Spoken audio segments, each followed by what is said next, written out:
प्यारे बच्चों, आज हम हिंदी में क्षितिज का पाठ 6 हरिशंकर परसाई जी के द्वारा लिखा गया प्रेमचंद के फटे जूते पढ़ेंगे। प्रेमचंद का चित्र मेरे सामने है। पत्नी के साथ फोटो खिंचा रहे हैं। सिर पर किसी मोटे कपड़े की टोपी, कुर्ता और धोती पहने हैं। कनपट्टी चिपकी है। गालों की हड्डियां उभर आई हैं, पर घनी मूछें चेहरे को भरा भरा बतलाती हैं। पाँव में कैनवस के जूते हैं, जिनके बंद बेतरतीब बंधे हैं।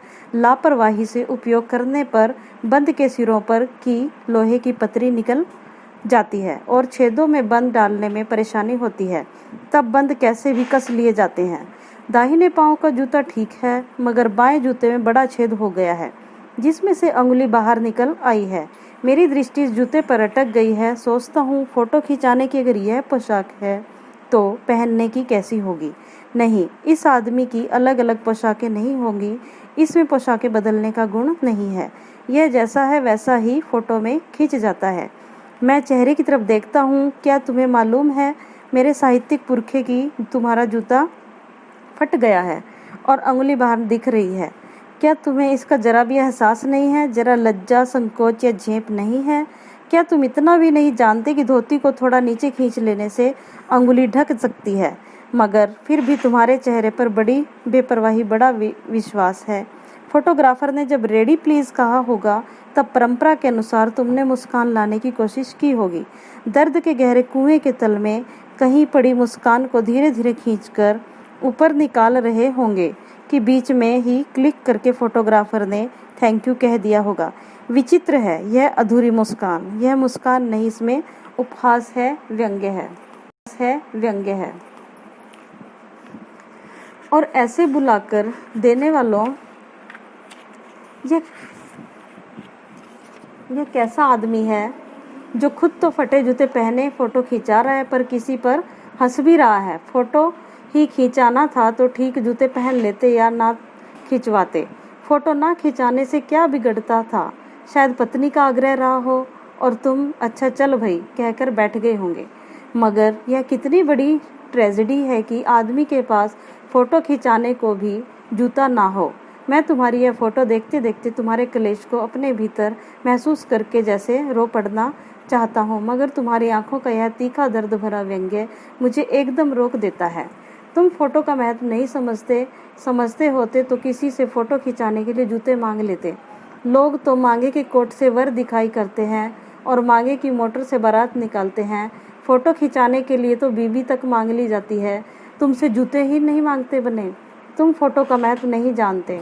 लोग तो इत्र चुपड़ कर फोटो खिंचाते हैं जिससे फोटो में खुशबू आ जाए। गंदे से गंदे आदमी की फोटो भी खुशबू देती है। टोपी 8 आने में मिल जाती है और जूते उस जमाने में भी 5 रुपए से कम में क्या मिलते होंगे। जूता हमेशा टोपी से कीमती रहा है। अब तो जूते की कीमत और बढ़ गई है और एक जूते पर 2500 टोपियां न्यौछावर होती हैं। तुम भी जूते और टोपी के अनुपातिक मूल्य के मारे हुए थे। यह विडंबना मुझे इतनी तीव्रता से पहले कभी नहीं चुभी जितनी आज चुभ रही है। जब मैं तुम्हारा फटा जूता देख रहा हूँ। तुम महान कथाकार, उपन्यास सम्राट, युग प्रवर्तक, जाने क्या क्या कहलाते थे, मगर फोटो में भी तुम्हारा जूता फटा हुआ है। मेरा जूता भी कोई अच्छा नहीं है। यूँ तो ऊपर से अच्छा दिखता है, अंगुली बाहर नहीं निकलती, पर अंगूठे के नीचे तला फट गया है। अंगूठा जमीन से घिसता है और पैनी मिट्टी पर कभी रगड़ खाकर लहूलुहान भी हो जाता है। पूरा तला गिर जाएगा, पूरा पंजा छिल जाएगा, मगर अंगुली बाहर नहीं दिखेगी। तुम्हारी अंगुली दिखती है पर पाँव सुरक्षित है। मेरी अंगुली ढकी है पर पंजा नीचे घिस रहा है। तुम पर्दे का महत्व ही नहीं जानते। हम पर्दे पर कुर्बान हो रहे हैं। तुम फटा जूता बड़े ठाठ से पहने हो, मैं ऐसे नहीं पहन सकता। फोटो तो जिंदगी भर इस तरह ही नहीं खिंचवाऊंगा, चाहे कोई जीवनी बिना फोटो के ही छाप दे। तुम्हारी यह व्यंग्य मुस्कान मेरे हौसले परस्त कर देती है। क्या मतलब है इसका? कौन सी मुस्कान है यह? क्या होरी का गोदान हो गया? क्या पूस की रात में नील गाय हल्कू का खेत चर गई? क्या सुजान भगत का लड़का मर गया क्योंकि डॉक्टर क्लब छोड़कर नहीं आ सकते? नहीं, मुझे लगता है माधो औरत के कफन के चंदे की शराब पी गया। वही मुस्कान मालूम होती है। मैं तुम्हारा जूता फिर देखता हूँ, कैसे फट गया। यह है मेरी जनता के लेखक। क्या बहुत चक्कर काटते रहे? क्या बनिए के तगादे से बचने के लिए मील 2 मील का चक्कर लगाकर घर लौटते रहे? चक्कर लगाने से जूता फटता नहीं है, घिस जाता है। कुंभन दास का जूता भी फतेहपुर सिकरी जाने आने में घिस गया था। उसे बड़ा पछतावा हुआ। उसने कहा, आवत जान पनहिया घिस गई, बिसर गयो हरि नाम। और ऐसे बुलाकर देने वालों के लिए कहा था, जिनके देखे दुख उपजत है, तिनको करबे परे सुलाम। चलने से जूता घिसता है, फटता नहीं। तुम्हारा जूता कैसे फट गया? मुझे लगता है तुम किसी सख्त चीज को ठोकर मारते रहे हो। कोई चीज जो परत पर परत सदियों से जम गई है, उसे शायद तुमने ठोकर मार मार कर अपना जूता फाड़ दिया। कोई टीला जो रास्ते पर खड़ा हो गया था, उस पर तुमने अपना जूता आजमाया। तुम उसे बचाकर उसके बगल में से भी निकल सकते थे। टीलों से समझौता भी तो हो जाता है। सभी नदियां पहाड़ थोड़े ही फोड़ती हैं, कोई रास्ता बदलकर घूमकर भी तो चली जाती है। तुम समझौता कर नहीं सके। क्या तुम्हारी भी वही कमजोरी थी जो होरी को ले डूबी? वही नेम धर्म वाली कमजोरी? नेम धर्म उसकी भी जंजीर थी। मगर तुम जिस तरह मुस्कुरा रहे हो, उससे लगता है कि शायद नेम धर्म तुम्हारा बंधन नहीं था, तुम्हारी मुक्ति थी। तुम्हारी यह पाँव की अंगुली मुझे संकेत करती सी लगती है, जिसे तुम घृणित समझते हो। उसकी तरफ हाथ की नहीं, पाँव की अंगुली से इशारा करते हो। तुम क्या अपनी तरफ इशारा कर रहे हो, जिसे ठोकर मारते मारते तुमने जूता फाड़ लिया?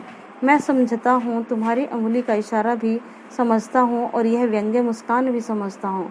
तुम मुझ पर या हम सभी पर हंस रहे हो, उन पर जो अंगुली छिपाए और तलवा घिसाए चल रहे हैं, उन पर जो टीले को बरकरार बाजू से निकल रहे हैं।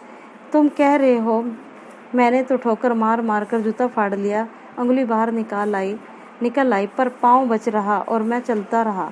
मगर तुम अंगुली को ढकने की चिंता में तलवे का नाश कर रहे हो। तुम चलोगे कैसे? मैं समझता हूँ। मैं तुम्हारे फटे जूते की बात समझता हूँ, अंगुली का इशारा समझता हूँ, तुम्हारी व्यंग्य मुस्कान समझता हूँ।